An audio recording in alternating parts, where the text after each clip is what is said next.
করে কেটে নিয়েছি।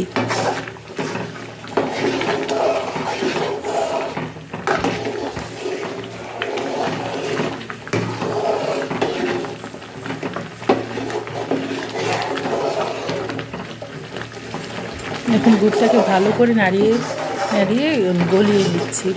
আবার ওই যে বলেছিলাম, যদি এখন না নাড়তে থাকি তাহলে গুড়টা নিচে লেগে যাবে, তখন আবার পায়েসটা পুড়ে গেলে গন্ধ আসবে খারাপ। তো এই জন্য ভালোভাবে বারবার নাড়তেই থাকতে হবে।